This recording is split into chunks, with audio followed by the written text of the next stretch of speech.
கொளத்தூரை இழந்தது போல, கோட்டையை இழந்தது போல மொத்தத்தையும் நீங்கள் இழக்கப் போவது உறுதி. உங்களைச் சுற்றி இருப்போர் ஏமாற்றுவது அறியாமல் இருந்தால் நாங்கள் என்ன செய்ய முடியும் ஸ்டாலின் சார் என திமுக தலைவர் ஸ்டாலினுக்கு தாவேகா கேள்வி எழுப்பியுள்ளது. அதாவது திமுக தயவில்தான் தற்போது தாவேகாவின் விஜய் ஆட்சி நடைபெறுகிறது. ஜனாதிபதி ஆட்சி வந்துவிடக் கூடாது, அதன் மூலமாக பாஜக ஆட்சி தமிழ்நாட்டிற்கு வந்துவிடக் கூடாது என்ற அடிப்படையில்தான் கூட்டணி கட்சிகளை வழியனுப்பி வைத்தேன் என திமுக தலைவர் ஸ்டாலின் பேசியிருந்தார். அவருக்கு பதில் கொடுக்கும் வகையில் தாவேகா ஐடி விங் வெளியிட்டுள்ள சமூக வலைதள பதிவில், மக்கள் சக்தியின் ஆதரவால் தனிப்பெரும் கட்சியாக தேர்ந்தெடுக்கப்பட்டோம். ஜனநாயக சக்திகளின் ஆதரவால் மனசாட்சி உள்ள மக்களாட்சி அமைக்கப்பட்டது.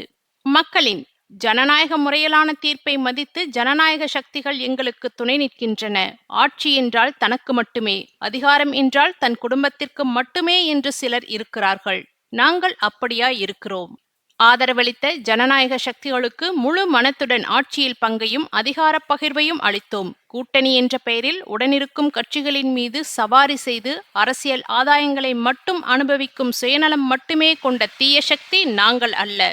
கூட்டணியை நாங்கள்தான் அனுப்பி வைத்தோம் என்று பெருந்தன்மை பேசிவிட்டு அவர்களை ஏகவசனத்தில் ஏசுவது எந்த வகையில் தன்மையில் சேரும் ஸ்டாலின் சார்? ஆட்சி கட்டிலில் பற்றிய கனவிலேயே தூங்கும் உங்களை தொட்டிலில் போட்டு புட்டிப்பால் கொடுத்து மேலும் தூங்க வைப்பது போல உங்களை சுற்றியிருப்போர் ஏமாற்றுவது அறியாமல் இருந்தால் நாங்கள் என்ன செய்ய முடியும்? இப்படியே இருந்தால் கொளத்தூரை இழந்தது போல, கோட்டையை இழந்தது போல மொத்தத்தையும் நீங்கள் இழக்கப் போவது உறுதி. உங்கள் கொத்தடிமை கூட்டமே உங்களுக்கு முற்றுப்புள்ளி வைக்கும் ஸ்டாலின் சார், இது உறுதி என தெரிவிக்கப்பட்டுள்ளது. தமிழக அரசியல் களத்தில் 5 தொகுதிகளுக்கான இடைத்தேர்தலை நோக்கி நகர்ந்து வரும் வேளையில் ஆளும் கட்சிகளுக்கு கடும் சவால் கொடுக்கவும், இழந்த செல்வாக்கை மீட்டெடுக்கவும் திமுக போர்க்கால அடிப்படையில் வியூகங்களை வகுத்து வருகிறது.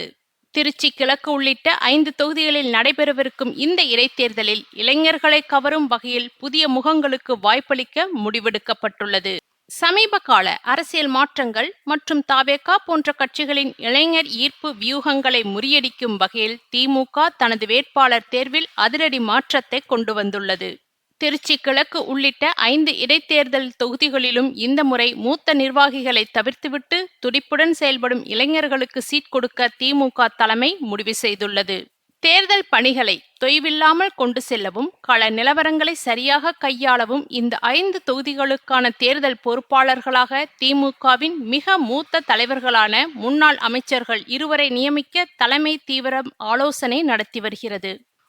இவர்களின் அரசியல் அனுபவம் தேர்தல் வெற்றியை எளிதாக்கும் என நம்பப்படுகிறது. 5 தொகுதிகளுக்கான தேர்தல் பணிகள் தற்போதே சூடுபிடிக்க தொடங்கியுள்ளன.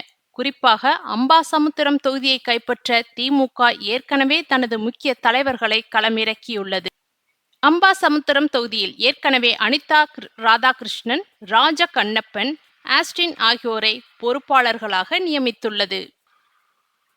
ஆபரேஷன் அறிவாலயம் என்று அழைக்கப்படும் பெரிய அளவிலான அமைப்பு ரீதியான அறுவை சிகிச்சை தொடங்கும் என அறிவாலய வட்டாரங்கள் உறுதிப்படுத்தியுள்ளன. கடந்த தேர்தலில் ஏன் தோல்வியை தழுவினோம், இந்த தோல்வியின் காரணங்கள் என்ற அடிப்படையில் இந்த ஆபரேஷன் நடைபெற உள்ளது.